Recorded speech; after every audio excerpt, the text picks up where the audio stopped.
Hi guys, എല്ലാവർക്കും സതീർത്ഥി innovative മീഡിയയിലേക്ക് ഒരിക്കൽ കൂടി സ്വാഗതം.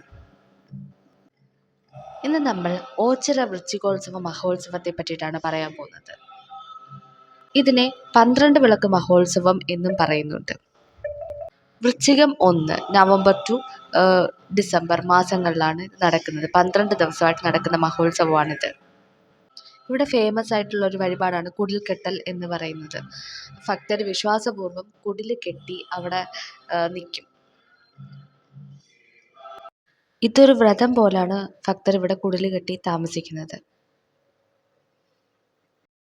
ഈ വൃശ്ചികം 12 ദിവസം ഇവിടെ എല്ലാ റൈഡ്സ് കാര്യങ്ങൾ, ഒരുപാട് കടകളൊക്കെ 41 ദിവസം ഇവിടെ ഉണ്ടാവും. റൈഡ്സ് 12 ദിവസമായിരിക്കും ഉണ്ടാവുന്നത്. കുട്ടികൾക്കൊക്കെ കളിക്കാൻ പറ്റുന്നതും എടുക്കുന്നതും വലിയവർക്കും ഒക്കെ പറ്റുന്ന രീതിയിലുള്ള റൈഡ്സ് ഉണ്ട്. ഈ വട്ടമാണെങ്കിൽ പെൻഡുലം റൈഡും ഉണ്ടായിരുന്നു എക്സ്ട്രാ.